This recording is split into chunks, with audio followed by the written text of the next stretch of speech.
Hi everyone, it is Sachin, and welcome to our Facebook Live for today. It is a special topic of great interest to me, and I think you're going to find a lot of value in this conversation.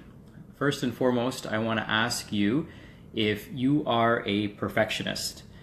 And there's a few ways that being a perfectionist can show up in your life, but start off by acknowledging if you are a perfectionist or not. So I'm going to go first, and I'm going to let you know that I am a perfectionist. And there's a time and a place when that serves you, and there's a time and place when that may not serve you. So it's very important for us to understand when our gifts, our talents are working in our favor and when they could potentially work against us. And I'll share a story a little bit later about how that backfired for me and how it's potentially backfiring for you. So if you are a perfectionist, just show me a little like or a love or a heart so I know that my fellow perfectionists are uniting on this conversation. And I'm going to just log into my computer so I can be sure to answer all of your questions that come in. And if you know someone who's a perfectionist, then I would highly encourage you to invite them to this conversation as well, because I'm sure they'll benefit from the dialogue that we're going to have right now. Okay. Awesome. Hey, Corinne, how are you? Welcome. Are you a fellow perfectionist yourself? Please let us know. We're all basically tuned in to talk about it, and I want you to answer a question for me, and that would be, how does perfectionism show up in your life in a positive way? And then I want you to think about how it shows up in your life in potentially a harmful or negative way. So maybe I can go first. My thoughts around this are that it serves me because the things that I produce or the projects that I'm involved in are held to a higher standard, and I think this is great. But it can slow things down. It can slow down progress. Or the way it might impact me negatively is that I might tend to be hypercritical of things. But in some areas that's a gift, because as an entrepreneur you're a problem solver. So my eyes will generally gravitate to the things that are imperfect, and we have to ask ourselves, where does this come from? How does this show up in our life? What produces this result for us? And one of the things I realized is that for me, if I trace this back, it's my father always had really high expectations of us. And I think that's a really good thing. I have high expectations of my son. But I still remember the day when I got a 98 on my algebra, and that was for the entire course. And I was pretty proud of that. I worked pretty hard to be able to do that. And the first question he said was, "Where's the other 2%?" And so that's actually going to be the title of one of my chapters in a book that I'm writing called The Motivation Molecule, because perfectionism can alter our reward system. So we could do a ton of work, but if we're perfectionists, we never actually feel happy and rewarded on the work that we do. So we have this constant feeling of incompletion, that things aren't getting done, that things aren't taking place, and and that can hold us back as well. I know lots of practitioners that I coach, and even patients that I've coached, they constantly want to take perfect action. They want to wait for the perfect time to get healthy. They want to wait for the perfect time to do their lab testing. They want to wait for the perfect time to start their supplement regimen. And because of this constant pursuit of perfection, things get delayed. And so one of my mantras now is that done is the new perfect. So if it's done, and it's done to 80% of the standard, then it's considered done. Now, I'm a work in progress, like some of you might be works in progress. So I'm working towards that, but I'm trying not to approach everything with a critical eye, and to see if that actually works for me, because I might find out that what makes me tick is finding problems and then finding solutions. If I'm constantly ignoring problems, maybe that doesn't go against my my soul or my spirit. So I'll try it out for a while and see what happens. I find that when I do that, when I stop completely, and what I don't do is I don't judge. So I think that's important to understand is I don't judge, but I do I am very sensitive when people don't hear or see the same things that I do. Okay, so an example that I'll give you was this morning. I just did a recording last night with Dr. Habib, and I did a recording through a specific microphone that I have. It's called a Yeti mic, and it's supposed to be a really good mic. And I've got another mic, actually here it is right here, that I plug my iPhone into. And this mic sounds amazing. It's called a condenser mic. So I was having my wife listen to 2 different audio tracks to see if she could tell the difference. And she could tell the difference, but to her it was very slight. And to me, it was actually very significant. And so the perfectionist in me was almost offended by the fact that she didn't see, or hear rather in this case, that she didn't hear that sound, because one of the things that I know about her is that she has a very high standard when it comes to certain elements like cleanliness, right? So she's very clean oriented, and not that I'm filthy, but sometimes I'll leave things where they shouldn't be. And so in certain areas she's a perfectionist, and in other areas I might be a perfectionist. So as a result of this, if we don't see eye to eye on certain things, it can create a lot of emotional clashes or personal clashes. Even in workplaces, this can create clashes. But really, that perfectionism, I find, comes from loving what we do and wanting to put our best work into it. So, when an audio track doesn't sound quite right to me, there's a lot of labor of love that actually goes into that work. And because of that, when somebody doesn't necessarily notice these things, we're offended, because what they're not noticing is the work and the effort that we've put into it. And so we don't get that return on our emotional investment when that occurs. And a lot of us as perfectionists sometimes are looking for validation. So I want you guys to tune in for me and just write down, just post, if you will, if you are impacted by perfectionism, and any coping strategies or mechanisms that you've implemented that have helped you. So go ahead and type those in. I think that would be awesome. Okay, I'm trying to find myself live here. Here we go. Okay, great. So if you're affected by perfectionism, give me a like, give me a heart. Let me know that I'm surrounded by people who are maybe challenged by the same thing. And the next thing I want you to type in the comment section is how you use this to help people, or to help your business, or to grow yourself, and where it might show up in your life where it's not as it doesn't show up in a beneficial way. So Diana says, I've been a perfectionist my whole life. Since getting sick, I've had to be more okay with minimum required to get something done. Yeah, and there's a book that I'm reading right now. It's by Gabor Mate, and sometimes these epic quests for perfectionism can actually manifest into illness, right? And we never have perfect health, right? We never have perfect anything and what that means is we're kind of ignoring this perfect harmony of cells and biology and physiology that's going on inside of us simultaneously. So, we're kind of ignoring the perfection that is life at the expense of enjoying it. Okay, Corinne says, the positive is that I'm super organized. As a result, my life functions well. Yes, it does. And details get covered. The negative is that even though I strive for excellence, I still never... This is very critical for us to understand. Because, when I coach practitioners, one of the things I have to deal with is them just not feeling like what they're producing, the content they're producing is good enough. And I totally get it, but it's time for us to realize that a lot of the things that we're worried about are things that will probably not get the attention, and people's eyes won't gravitate to those things first, because their eyes are going to gravitate to things that they value, and they might not value the same things. They might not value that the picture is perfectly aligned, or the pixel count is absolutely perfect. They might not value that things are perfectly justified in the margins. I look for that because that's what my values are, but not everyone shares perfectionism for the same things. So yeah, Corinne, I know you've got a lot of great content, and I know you're ready to get it out in front of the world. So let's both get out of our own ways.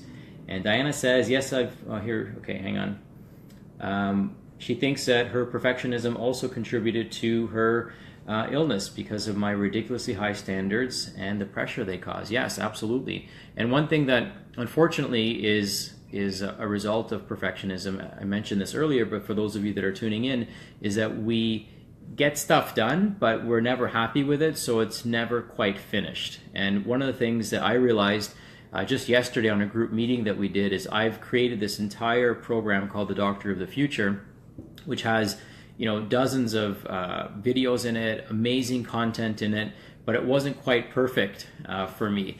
And so I never really publicly released it, but I was showing my staff yesterday, or team members rather yesterday, this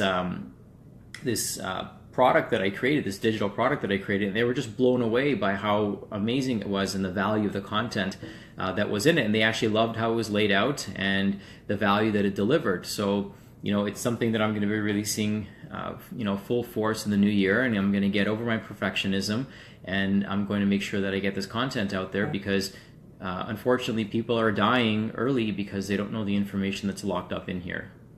Carol is saying that in high school, I didn't hand in a test because I didn't feel I did well enough, and I got so much trouble. That's when I realized I had to release unrealistic goals I had for myself. Yes, and Carol is in charge of a lot of our digital content now, and she's learning a lot of new things, as am I, as we're rolling out our new website. And so I'm a perfectionist, as I'm saying, and so is Carol. So we're very critical of how things lay out, and so we always appreciate feedback to make things better because we're always learning new things. And that's the other thing, is when you're in a constant state of growth, it's hard to be perfect at something because you're constantly growing. So perfection is this pursuit that is very difficult for us to accomplish, and we just have to submit to that. So I'm going to be submissive to it. I'm going to see how it plays out in my life. If you're going to try and maybe experiment to be submissive to perfectionism, then show me a like or show me a heart so that I know that you're actually going to take some sort of action. And, kind of no pun intended, but you don't have to be perfect at it, but just start somewhere.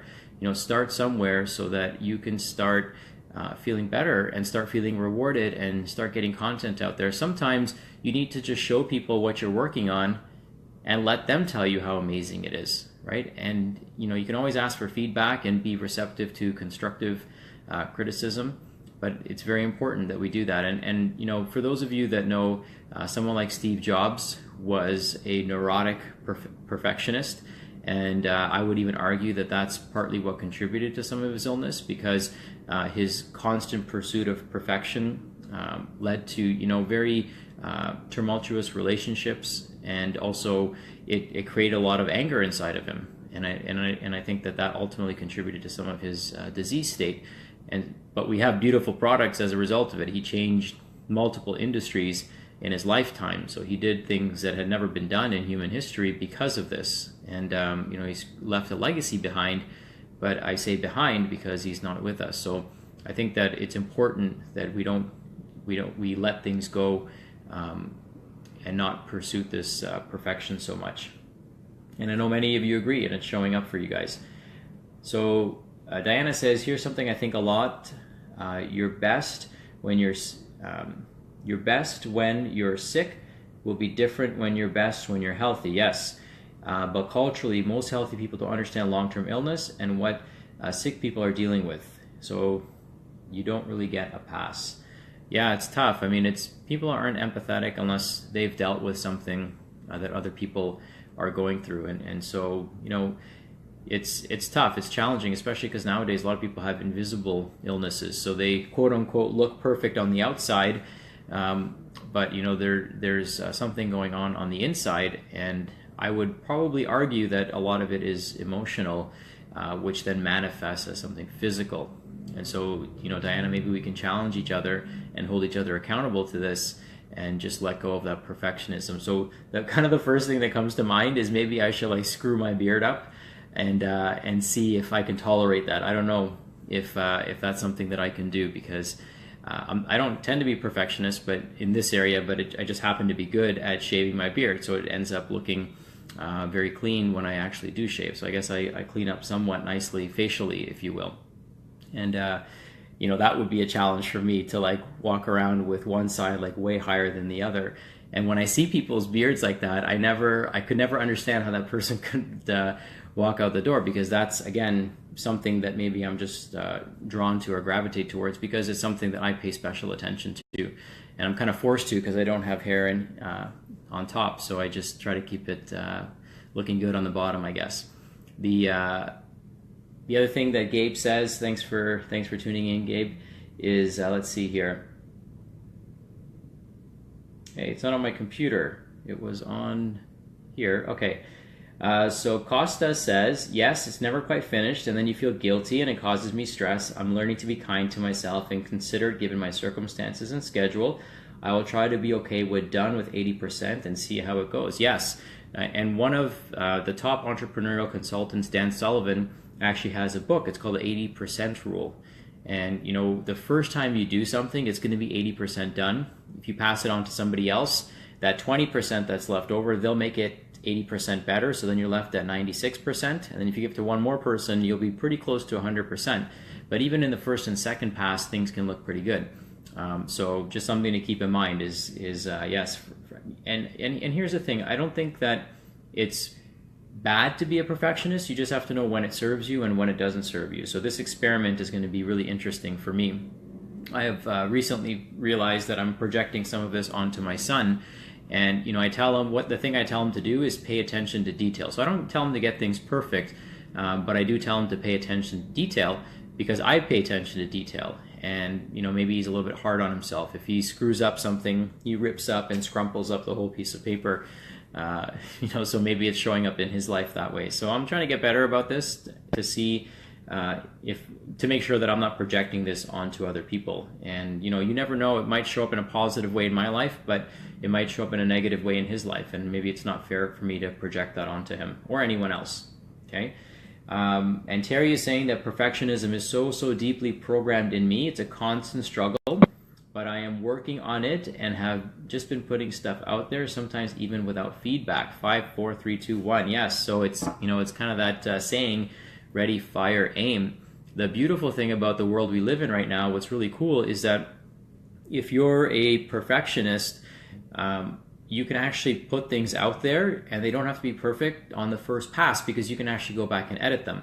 So a lot of times, most people wouldn't know this because they're not Facebook stalking me, I don't think, that, you know, when I post something, I post it, I get the idea out there, and a lot of times it'll have spelling mistakes. So if you do follow me and you do get notified and you do read my post, the first pass, like maybe for the first 10 minutes, the post will actually have spelling mistakes, grammatical errors in it. You know, something might not work quite right, but I put it out there because by putting it out there, it actually holds me accountable to massage it and get it right and edit the copy if I need to. But if I were to succumb to my perfectionism and keep editing the copy over and over and over again, or the image over and over again, it would never get out there. So by putting it out there, knowing that I can edit it afterwards, immediately edit it afterwards, and most people won't know, has really helped me with getting content out there. So just a little tip for all my digital warriors that are out there creating online content. And Carol says, love the feedback. Awesome. Love learning new things. Makes me better. Yes. And it's, you know, some people are coachable, like Carol's very coachable, and some people aren't. And so being coachable is an important part of that growth. One thing I'll tell you is I installed this screen monitor thing, so it tells me how much screen time I have, and I should have turned it off. So I apologize if there's interruptions. This program is designed to help me monitor how much I use the phone, and it's got a cutoff. And so I'm past that cutoff now because I'm doing this recording, and it's going to keep interrupting. So sorry for the slightly imperfect, so to speak, broadcast. I'll try to minimize the interruptions, but if you see that coming up again, then don't worry, I'm still here. Okay, great. This is some great, yes, Diana. So here's another one. My perfectionism also results in seeking approval and fear and criticism from others, which means I live in a state of fear too often. So great, thanks for sharing that. Here's what I'll tell you about perfectionism and how it affects me in kind of the same way. So I will always ask my wife, not always, maybe 8 times out of 10, how's my beard? And she'll say, oh, it's perfect. And I will, in some ways, be offended by that because in my mind, it's not perfect, right? So then I'm asking myself, is she just saying that because that's what she has to say? Or is she saying that because she doesn't pay attention to the same details that I do? And either one would actually result in offending me. So it's kind of this lose-lose situation that you have when you have this mentality. And you're, in my case, I'm not afraid of criticism. I'm actually afraid of non-criticism because I want people to see the same imperfections that I do. So holy shit, this is like this aha moment that I hope some of you are having. I know I'm having it today. This it really showed up for me today, so that's why I thought this was a pertinent topic. And it seems like it's showing up for other people too. And Diana, I think the message that we can relay back to people, and everyone that's on here, we can relay back to people is just seeing how this shows up, in your life. And is it serving you? Where is it serving you? Honor where it's serving you, and where it isn't serving you, just become aware of it and don't let it affect you. Because once we raise consciousness about something, we can at least then seek help to correct the subconscious. And that kind of brings me to another point. And okay, Joanne just logged in. Welcome, Joanne. Welcome, Preston. I see that you're here as well. When I saw Joanne's name, it reminded me of my first web developer. Her name was Joanne Westwood, or is Joanne Westwood, and we've become dear friends since then. And we're still dear friends, and she's just totally awesome. And so when she delivered my first website ever to me, and it was like I still remember I was sitting on my couch in my home in Westchester, and I pulled up my internet and I saw my website for the first time, and I was in love with it. And then immediately I started picking it apart. And I tell all my vendors that I work with that I'm going to be very hypercritical of the work. So I warn them before I actually work with them that we're going to get it done, but we're going to get it done, and it's going to be probably one of the best projects that you've worked on when it's done the way we want it to be done. So I love laying that out there so people know what they might encounter working with me personally. And I think that we should all do that. We should all let people know if this is something that can impact your relationship going into it, working with a vendor. I think it's only smart to let those vendors know. Okay. So anyone else want to share? We've asked the question earlier, how perfectionism serves you and how perfectionism in some cases doesn't serve you or harms you. So the way it serves me is I think that I end up, whatever work I produce tends to be in my eyes good work, and I hope in everyone else's eyes really good work. And where it harms me or where it works negatively for me is I tend to project the same values onto other people. So when somebody doesn't notice the things that I notice, or when somebody doesn't pay attention to the same details that I pay attention to, I find that I end up, I don't want to say disagreeing with them, but because it's not about them, it ends up being more about me, that they don't see the same things that I do. So two people could listen to the same audio track, two people could listen or watch the same video, and one person might be totally happy with it and the other person might be unhappy with it, and that can sometimes lead to disagreements, especially if you're working on a project together. So type in if it does show up in your life in some way, what how it's manifesting, and then we can talk more about perfectionism. I think that it's definitely something that I get from my father. But it was really interesting because I was thinking about it this morning when I was mentally preparing for this conversation, and my dad always expected us to do really well, but it had nothing to do with him being perfect. He's an amazing person, and he's taught me tons and tons and tons, and I get a lot of my attributes, both from my dad and my mom. But with my dad, he always expected perfection of us, but he wasn't perfect himself. In some regards, certainly he was, and not to take anything away from him. But a really interesting example I can think of with my dad is that he doesn't pay attention to certain details, so he will overlook details. So sometimes when somebody doesn't pay attention to things, it causes us to hyper focus on certain things. My father, for example, has very messy handwriting. It's really funny, actually. It's kind of this running joke in our family. You can barely read his writing. So he has no attention to detail in those regards, but in other regards, he's got very close attention to detail, especially when it came to, not criticizing us, but that was his way of motivation. And I realized that just recently that our Indian parents tend to motivate us by criticizing us, right? So it's motivation through critical, judgment, if you will. That's what it can feel like sometimes. And Diana says that not everyone's like her. She's learning that not everyone's like her, and I'm learning that too, right? And that's not a good or bad thing. We're all different, and we have to learn to honor those differences in each other. And it's still a hard idea to grasp. I get it too. So I think we've got a lot in common there. Terry says that perfectionism serves her well in the quality of work she puts out, but expectations can be difficult for others to work with. Yes, as I mentioned that earlier as well, it can be challenging for some people. But you know what?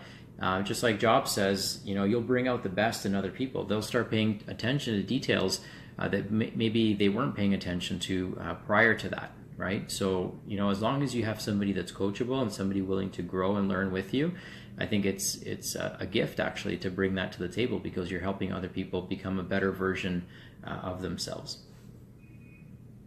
Okay.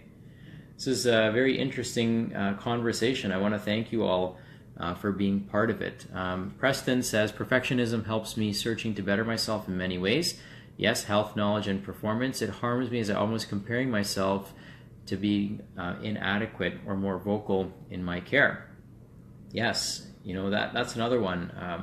A lot of practitioners, I have a good friend of mine, he's a colleague of mine, and he's learning functional medicine, and I'm coaching him. He's part of our mentorship, and he wants to know functional medicine perfectly, and a lot of clinicians do, trust me. But what you have to realize as a clinician is the knowledge keeps growing exponentially, and it's going to be difficult to ever be caught up with all the knowledge that's out there. So you just have to be submissive to this idea that you're going to have to be in a constant state of growth, which I think is a great place to be. But you can't know everything and then execute, because the moment you think you know that, there's new information and new data coming out. So I think that we're also guilty of comparing ourselves to other people. I know that I don't compare myself to other people, but what I do is I ask myself, am I capable of that? And is that a direction that I can travel in? And if the answer is yes, then I move swiftly in that direction. So I don't really compare myself. I focus more on what my capabilities are and what my passions are. And if I'm passionate about something, I know that the capabilities already exist. Don't feel inadequate comparing yourself to other people. And remember that everyone's got a journey that you might not know nothing about. And the face that you see, the person that you see here that's appearing on this video, there's a whole other world on the other side of this video, right? And I try to be pretty transparent about my life. And I think that's why you guys probably appreciate some of the content we create. But it's not perfect, right? Nothing's perfect on the other side of the camera, and we live in a world where it's easy to think that, right? I love my life. I'm very grateful for the things that I have, but it's not like I wake up and I have this perfect life every day. There's ups and downs, and mostly ups. And when you learn how to submit, then you kind of overcome the downs fairly quickly, and you just continue moving forward. Samuel says that procrastination is a form of perfectionism, is a form of procrastination. Don't always want to put myself out there until everything looks perfect sometimes, and I find that it's best to run with what we have. Yes, especially as you grow, and it's kind of like nature. Nature is in this constant state of imperfect growth. So grow with it. And that's awesome. Great to hear that I have fellow perfectionists out there, people that I look up to, people who are awesome people and struggling with this probably silently, right? It's difficult, and it can actually result in depression for some people. I know there's been times where I felt depressed because, and I don't want to take away from what depression is. I don't think I was super clinically depressed, but what I'm saying is that you feel like you've got this constant state of living where you don't feel accomplished, where you feel like nothing's getting done, where you feel like no matter how good it looks to other people, it's never quite perfect. And if it's not perfect, then it's not done. So we live in this world where our head is just scattered with projects that are yet to be completed. And sometimes, we don't start things or take initiatives because we're crippled by, the imperfections that will result from starting a new project. So thanks for sharing that, Samuel. All right, ladies and gentlemen, thank you so much for tuning in today. Thanks for sharing in the conversation and the dialogue. I hope that you take something away from this, knowing at least you're not alone, knowing that other people are facing similar challenges as you, and fellow perfectionists unite. Let's just get things done and not focus so much on them being absolutely 100% perfect, because the message is probably more important than the alignment and the justification. We live in a digital world, so you can edit most things, okay? Unless you're printing a book, which I just recently did, and it was called Perfect Practice. How ironic. I guess my second version we call the Not So Perfect Practice, just to be a little bit more authentic, because we're always pursuing perfectionism, but that may never exist. And if we say done is the new perfect, then that title could still work. But I learned a lot having this conversation with you guys. Just expressing this, I found it helpful for me. I hoped it helped you in some way. Thank you, Terry. Thank you, Leslie. Thank you, Preston. Thank you, Diana. Thank you, Carol. Thank you, Marissa. Thank you, Samuel, for tuning in today. I appreciate you. And all of you that observe silently, I appreciate all of you as well. Go and have a almost perfect weekend. Let's start there, okay? Love you guys. Talk to you soon. Bye.